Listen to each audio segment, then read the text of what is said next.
الحمد للہ رب العالمین والصلاة والسلام علی سید الاولین والآخرین سیدنا و نبینا مولانا محمد وعلی آلہ وصحبہ اجمعین اما بعد.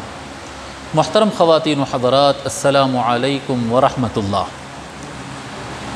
اللہ تبارک و تعالی کے فضل و کرم سے ہم امت مسلمہ کے اتحاد پر گفتگو کی ہے اور یہ بات بتائے کہ سب سے بہترین میتھڈ امت کو ایک پلیٹ فارم پہ لانے کے لیے وہ اہل السنہ والجماعہ کا میتھڈ ہے. اہل السنہ والجماعہ یہ ایک ایسا طریقہ کار ہے جو امت کو متحد کر سکتی. باقی سب فرقوں کی بات کرتے ہیں اور دوسروں کی تضلیل کرتے ہیں.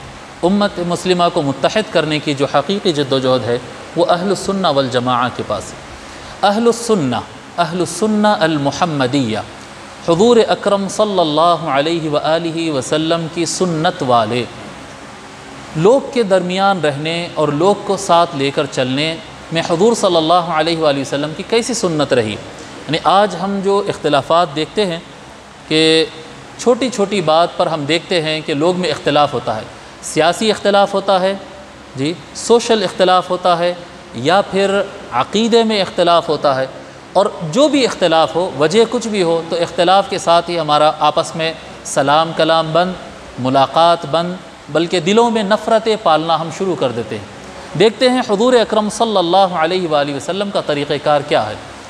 اللہ تبارک و تعالی قرآن کریم میں ارشاد فرمایا، غالباً 6ویں پارے کی آخری آیت ہے. جی ہاں، لَتَجِدَنَّ أَكْثَرَ النَّاسِ عَدَاوَةً لِلَّذِينَ آمَنُوا الْيَهُودَ وَالَّذِينَ أَشْرَكُوا. اللہ تبارک و تعالی فرماتا ہے یقیناً آپ روئے زمین پر ایمان والوں سے سب سے زیادہ دشمنی رکھنے والے جن لوگ کو پائیں گے وہ جوز ہوں گے اور مشرکین ہوں گے. یہود ایک ایسا طبقہ ہوگا جو مسلمانوں سے سب سے زیادہ نفرت اور ہیٹ اور کیا کہتے ہیں، موقع ملا تو کہاں ختم کر دیں گے اور قتل کر دیں گے، اس طرح سے سوچنے والا طبقہ ہوگا. یاد رکھیں کہ قرآن کریم میں مذمت کے طور پر یہ فرمایا ہے کہ یہود کے اندر نفرت ہوگی، لیکن کہیں پر بھی قرآن کریم کے اندر تم بھی یہود سے نفرت کرو یہ نہیں لکھا ہے. تم یہود سے نفرت کرو، تم مشرکین سے نفرت کرو، یعنی نفرت ادھر سے آ رہی ہے، تمہاری طرف سے نہیں جانا چاہیے. اب آئیں رسول اکرم صلی اللہ علیہ وآلہ وسلم کی حیات مبارکہ کو دیکھتے ہیں. ہم اہل السنہ ہیں نا، سرکار کی سنت والے.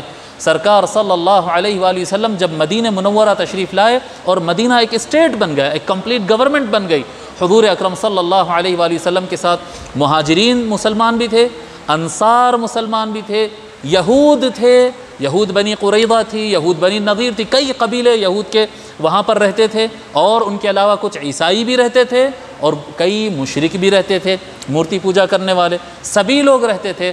حضور اکرم صلی اللہ علیہ وآلہ وسلم ان کے ساتھ رہنے میں کبھی بھی بھید بھاؤ نہیں کیے، کبھی بھی کسی طبقے سے نفرت نہیں کیے، کسی کے ساتھ ناانصافی نہیں کیے.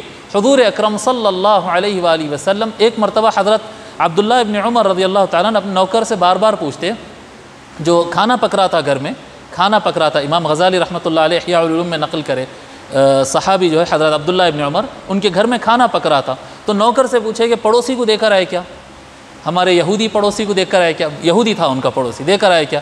ایک وقت پوچھے انہوں نے، صاحب پک رہا کھانا، پھر 10 منٹ کیا بولتے، دے کے آئے کیا، صاحب کھانا پک رہا ابھی ٹائم لگتا، پھر تھوڑی دیر کے بعد پوچھتے، بولتا سرکار پہنچا دیتا ہوں، آپ اتنا پریشان کیوں ہو رہے؟ تو کہتے کہ نہیں، میں اس لیے فکر مند ہو رہا ہوں کیونکہ حضور صلی اللہ علیہ وآلہ وسلم کے پڑوسی بھی یہودی تھا.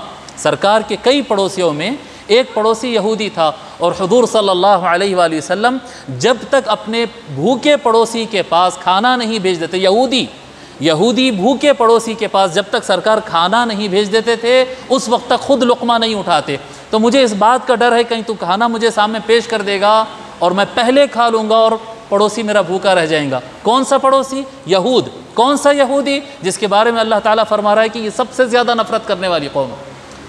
سنت محمدیہ صلی اللہ علیہ وآلہ وسلم علی صاحبہ افضل الصلاۃ والتسلیم.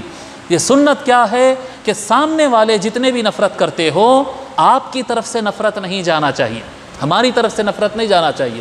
اب فوراً سوال آ جاتا ہے کہ نہیں بھئی، یہ تو ظاہری مخالفین کی طرف ہے نا، وہ مشرکین ہے، یہود ہے، عیسائی ہے، وہ جو منافقین ہمارے درمیان ہیں ان کا کیا کریں؟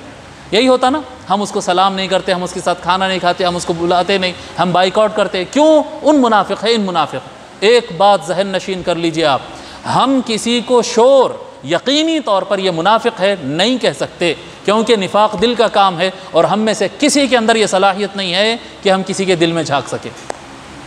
دلوں کے اندر دیکھنے کی طاقت اللہ تبارک و تعالی نے ہمارے آقا سرکار سیدنا محمد الرسول اللہ صلی اللہ علیہ وآلہ وسلم کو عطا فرمایا۔ بخاری شریف میں لا یخفی علی رکوعکم ولا خشوعکم، نہ تمہاری ظاہری نماز میرے سے چھپتی ہے، نہ نماز کے اندر تمہارے دل کی حالت کیا ہے وہ مجھ سے چھپتی ہے۔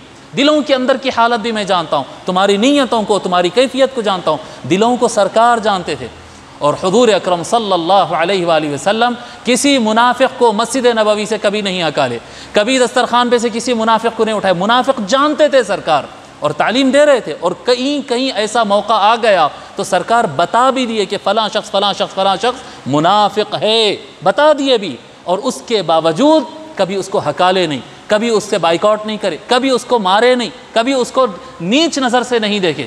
حضور صلی اللہ علیہ وآلہ وسلم یہ نہیں کیے، یہ ہم کر رہے ہیں۔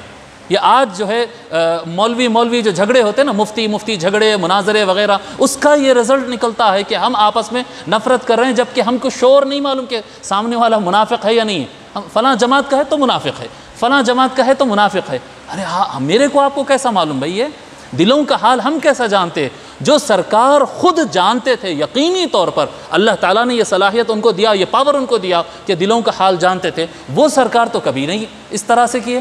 جی کہیں ضرورت پڑی تو بتائے، لیکن نہ اس سے پہلے کبھی کیے نہ اس کے بعد کبھی کیے۔ عبداللہ ابن ابی، مشہور منافق، جس کو رأس المنافقین بھی کہا جاتا تھا، منافقوں کا سردار کہا جاتا تھا، ایک مرتبہ نہیں 20 مرتبہ اسلام کو نقصان پہنچایا۔ 20 مرتبہ حضور اکرم صلی اللہ علیہ وآلہ وسلم سے متعلق گفتگو کرتا تو اس کی زبان اچھی نہیں ہوتی تھی۔ بہرحال اس کے نفاق کا کیا ذکر ہے، لیکن مشہور منافق، سب کے پاس، یعنی پوری امت متفق ہے کہ یہ منافق ہے، اور سارے صحابہ جانتے تھے کہ یہ منافق ہے۔ حضور صلی اللہ علیہ وآلہ وسلم کبھی بھی اس سے تلخ گفتگو نہیں کیے، روڈ طریقے سے ملاقات نہیں کی۔ وہ کرتا رہا بدماشی جب کیا، لیکن صحابہ اکرام کو غصہ بھی آ جاتا۔ ایک مرتبہ تو عبداللہ ابن ابی کا بیٹا، ان کے بیٹے کا نام بھی عبداللہ تھا، عبداللہ بن ابی، ان کا بیٹا عبداللہ تلوار نکال کے ٹھہر گیا تھا، صحابی رسول۔ آج ابا کو آنے دو گردن مار دوں گا بول کے ٹھہر گئے تھے۔ قرآن میں ذکر ہے، یقولون لئن رجعنا الى المدینۃ لیخرجن العز منها الاذل، وہ بہت تفصیلی واقعہ ہے۔ بیٹا ٹھہر گیا تھا، سرکار کی شان میں ایسا کیسا بول سکتے ہیں؟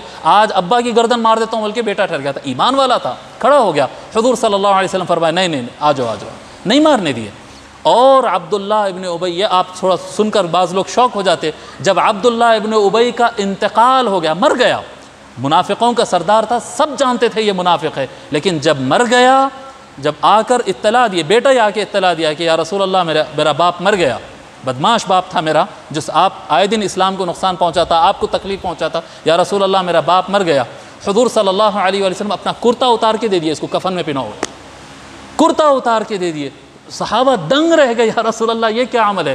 حضور صلی اللہ علیہ وآلہ وسلم جہاں تک ممکن ہو سکے انسان کو جہنم سے بچانے کا کام ہے، کہ اگر یہ منافق ہے یقیناً، قبر میں جائے گا تو اس کو قبر میں عذاب ہوگا، سرکار کے کرتے کی برکت سے اس پر سے عذاب ہٹ سکتا ہے۔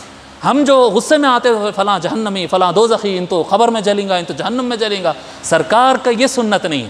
اہل سنہ اگر ہم ہیں تو سرکار کی سنت دیکھنا چاہیے۔ سرکار کی سنت کیا ہے؟ آخری کوشش کرنا ہے عذاب جہنم سے یا عذاب قبر سے بچانا، کسی کو گمراہ ہونے سے بچانا، اس کو صحیح راہ پہ لانے کی کوشش کرنا، بھلے اس کی طرف سے کتنی نفرتیں آتی ہو، آپ کی طرف سے محبت جانا ہے۔ اہل السنہ اہل محبت ہوتے ہیں، اہل السنہ اہل محبت ہوتے ہیں، ایون منافقین کے ساتھ بھی، جانتے ہوئے حضور صلی اللہ علیہ وآلہ وسلم یہ سنت ہم کو عطا فرمائے، یہ سنت اپنانا چاہیے۔ اگر یعنی بعض ایگزامپلس ایسے آتے ہوں گے، وقت زیادہ تو نہیں ہو جا رہا، بعض ایگزامپل ایسے آتے ہوں گے مسجد ضرار وغیرہ کے، جب ایسے بات کرتے نا ہم تو فوراً کچھ ایگزامپلس آ لیتے۔ حضور صلی اللہ علیہ وسلم ان کے سنٹر کو، ان کی مسجد کو توڑا دیے تھے، اس کا قرآن میں ذکر ہے۔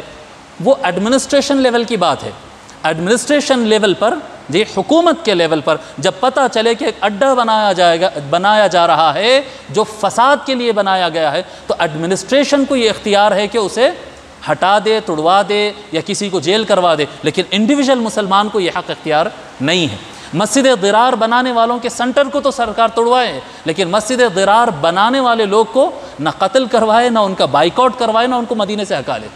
سمجھ میں آ رہی بات؟ تو ہم سامنے یقینی بات ہے کہ جب نئے نئے فرقے آتے ہیں، نئے نئے لوگ آتے ہیں، فساد مچاتے ہیں، مسلمانوں میں لڑائیاں لگاتے ہیں، تکلیف ہوتی ہے، یقینی بات ہے تکلیف، مگر ہم تکلیف کا جواب تکلیف سے نہیں، نفرت کا جواب نفرت سے نہیں دیتے، فساد کا جواب فساد سے نہیں دیتے۔ کیونکہ ہم اہل السنہ ہے، اور سنت رسول صلی اللہ علیہ وآلہ وسلم میں محبت ہے، محبت ہے، محبت ہے۔ حضور صلی اللہ علیہ وآلہ وسلم کے سامنے سے جنازہ جا رہا تھا، ایک بیسک چیز کا جس کو ہم کو خیال رکھنا ہے، جنازہ جا رہا تھا تو سرکار اٹھ کر ٹھہر گئے، جنازے کے ریسپیکٹ میں سرکار اٹھ کر کھڑے ہو گئے، تو پیچھے سے صحابہ قریب آ کر عرض کرنے لگے، یا رسول اللہ انہا جنازۃ یہودی، یا رسول اللہ یہ جنازہ جو جا رہا ہے ایک یہودی کا جنازہ ہے۔ تو سرکار پلٹ کر فرمائے صحابی سے، الیست نفس، جنازہ ہے تو کیا ہوا، انسان تو ہے نا، یہودی ہے تو کیا ہوا، انسان تو ہے نا، انسان نہیں ہے وہ، انسان ہے تو اس کا ریسپیکٹ کرنا چاہیے۔ یہ دشمن، کٹر دشمن بھی اگر اس کا جنازہ جا رہا ہے تو جنازے کا ریسپیکٹ ہوتا ہے۔ تو اسلام یعنی اہل السنہ، سنت رسول صلی اللہ علیہ وآلہ وسلم ہم کو یہ گائیڈ کرتی ہے کہ ہماری طرف سے ہمیشہ محبت، ایمان اور قریب کرنے والا کام ہونا چاہیے، اور ہمیشہ یہ کوشش کرنا کہ سامنے والا کافر ہو یا سامنے والا بھٹکا ہوا ہو یا سامنے والا منافق ہو، ہماری کوشش یہ رہنا کہ اس کو محبت کے ذریعے قریب لائیں اور اس کو راہ ہدایت پر لائے، اور اس کے لیے دعا کرے کہ اللہ تبارک و تعالی اس کو بھی عذاب جہنم سے محفوظ فرما دے۔ اللہ تبارک و تعالی سے دعا ہے کہ مولا رب کریم ہم کو اہل السنہ والجماعہ پر مضبوطی سے قائم رہنے کی توفیق عطا فرما، اور حضور صلی اللہ علیہ وآلہ وسلم کی سنت کو مضبوطی سے اپنانے کی ہم کو توفیق عطا فرما۔ مولا رب کریم ہم کو اہل محبت بنا دے، ہمارے دلوں سے کسی کے لیے نفرت اور کدورتیں ہمارے دلوں میں باقی نہ رکھ، ہمارے دلوں کو صاف اور شفاف بنا دے، اور سب کے لیے ہم محبت بانٹنے والے ہو جائیں، ایمان بانٹنے والے ہو جائیں، اور سب کے لیے بھلا چاہنے والے ہو جائیں۔ وصلی اللہ تعالی وسلم علی خیر خلقہ سیدنا محمد وعلی آلہ وصحبہ اجمعین، والحمد للہ رب العالمین۔